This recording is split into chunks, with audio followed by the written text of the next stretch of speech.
Craig here on the third floor. Welcome to episode 4, where I and my guests Jesse and Patrick break down how Sonnia Criid and the Witch Hunter crew work in Malifaux 3rd edition. Don't forget to rate and write a review for us. You know you are our favorite listener, and this will help us find more people almost as cool as you are. Enjoy the episode.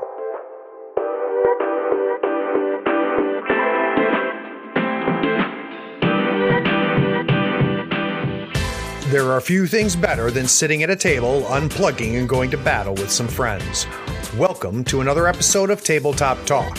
If you're looking for strategies, reviews, and tips on everything related to board games, card games, and miniature games like Malifaux, you are in the right place. This episode is a direct port from one of our YouTube videos. Be sure to subscribe to the Third Floor Wars YouTube channel. The link is in the show notes. Craig here on the third floor. With me today, we've got Jesse Watson and Patrick Healy, and we're talking Guild.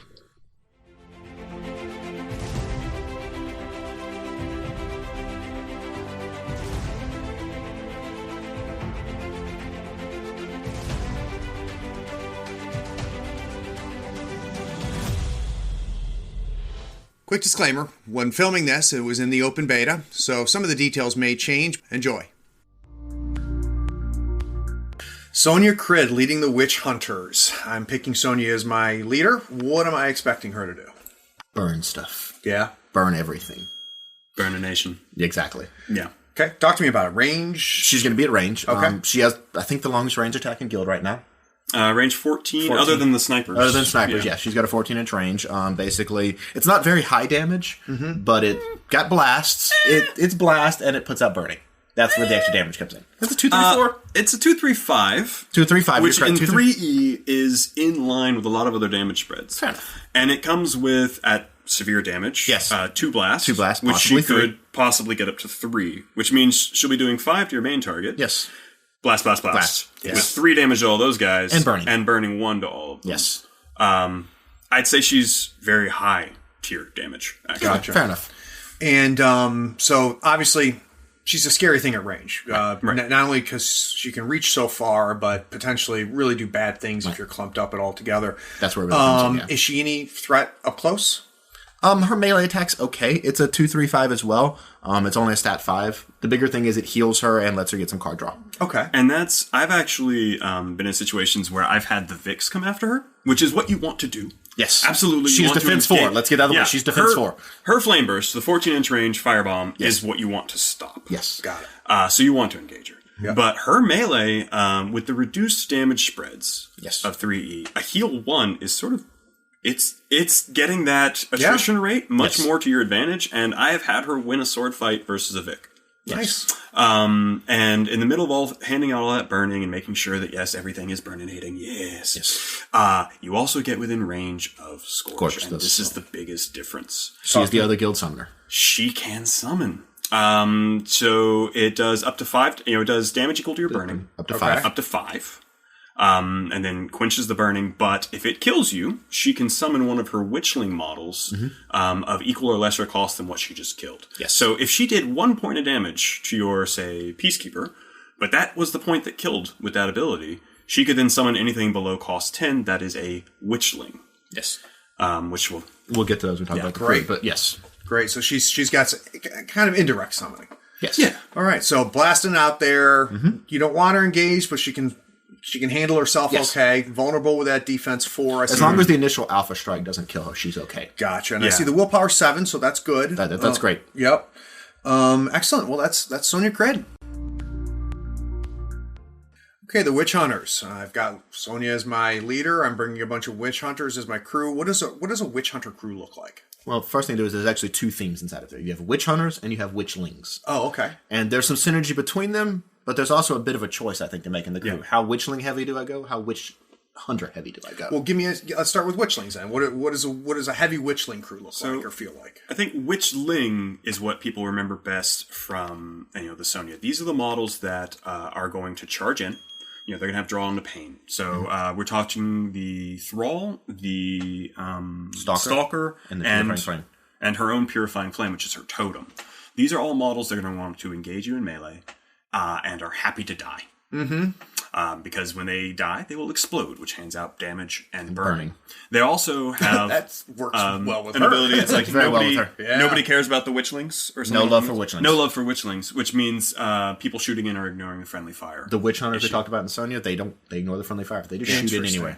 And these are the witchlings, so these are also what is summonable by her Scorch. Got it. But then on the other hand, you have just the pure witch hunters. Which are a little bit more of a range control faction. So they tend to have the guns. Some of them can do melee as well. But like, for example, her henchman, Samuel Hopkins, his pistol is fairly good. He has rapid fire, so you get multiple shots a turn with that. And when it damages you, it plays out burning. And so we're building this whole I'm burning... getting a sense there's a burning synergy. So it's burning. Aside from just the summoning, we have several other burning synergies. For example, if Sonnia is your leader, all your non-melee actions have their range reduced by whatever your burning is. So unless it's melee, your range is reduced by what your burning is. Easiest ability to forget while playing. Yes, it is. And most important. clutch. I bet. You'll have abilities, people, well, I'm 6 inches away, I can do my focus thing. No. You took 1 burning last turn. Your range is 5 inches away. Not 6. And does that, and I'm sorry, that applies to the next turn, or that's forever? So that is board wide, as long as she was your leader. So second master, you don't get this benefit. Yes. Got it. As long as she's leader, it's board wide, and it's equal to whatever burning you have. You reduce the range on all of your non-melee abilities by that. So a range 6 foul mouth motivation. Exactly. It becomes range 5, then range 4, then range 3, all the way down. Pretty soon you're having to hug for your foul mouth motivation. Exactly. And a thing to point out, too, for the witch hunters, most of them can use soul stones. Wow, okay. Actually, just use soul stones, not some kind of token ability, something like that. They use soul stones. Interesting. Yeah. So that's a henchman and Sam, the enforcer and the handler, and the minions and the Quellers all can use stones. And as a result, have you been bringing 10 cash with her, or because I could of see that? a time where I could do that. Yeah. Depending if I think I'm summoning, depends what they are. But at least the 6-7 cash, I think, is very happy. Yeah. She, like Lady J, is another expensive master. You want to have the stones to make your hits happen. And so early game, you're going to be burning those resources, but you will get the effect out of it. Got it. And it sounds to me like with the Witchling builds, that's going to help mitigate people getting into her, right? So it sounds like that's going to be the chaff that you're going to put blocking charge lanes, getting them engaged with things so they're not coming at something. She can actually throw out a bonus aura that, for a bonus action, an aura that's hazardous terrain burning that Witchlings ignore. So she can kind of keep herself safe. Somebody comes in on that. Everybody else is getting burning, which, there you go, range is reduced again. Yeah. So talk to me about the Purifying Flame. So the Purifying Flame is her totem. It's an incorporeal. Pull up and make sure I get everything right on it. It's basically incorporeal. It gets up pretty fast. And when it dies, it gives out burning, and it gives out burning through its attacks. That's basically what it does. It's there to put more burning on stuff, and then when it dies, it costs 2, so she can always bring it back if she kills something that scores the soul. What is a Witch Hunter crew or Witchling crew afraid of?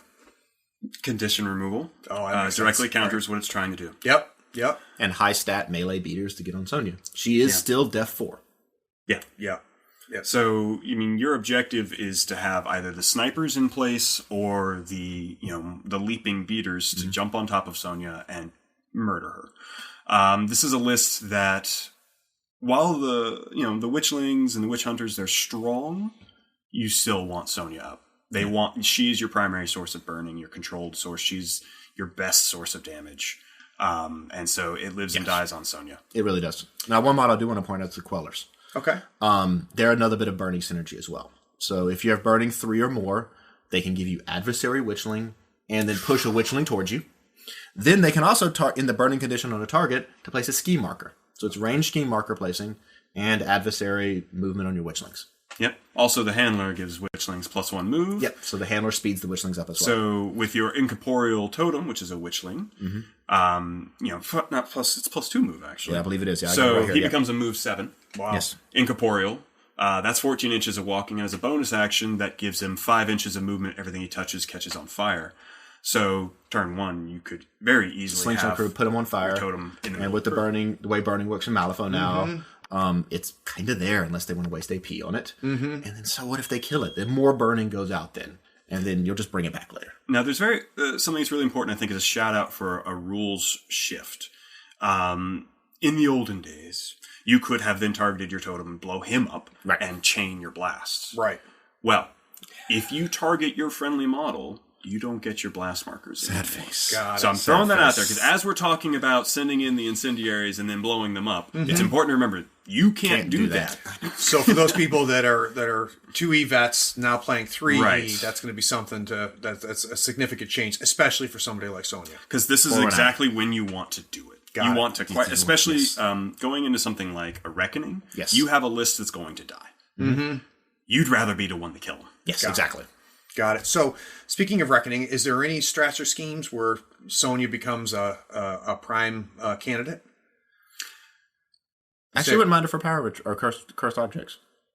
I wouldn't mind her too much for cursed objects. Because she can get in the middle, dominate with that 14-inch range, and say, come in on me. Yeah, and that range also really helps for turf for popping, back quadrants that people would think were safe otherwise. And she's got enough models with enough mobility to get out and tag the markers she needs. She does. I mean, that case, of worst case, I would hire a watcher for the soul stone tags. Yeah, explosives. She could play into anything. Yeah, I think she could play explosives anything, of That's them good. would be her weakest. Yes. Because she wants to spend her time doing something else, and she doesn't want to expose herself to run that up. And then her other options for runners, you have very specific. You want to get an aura into plays, or it's going to be somebody who's going to explode. So they have other roles beyond.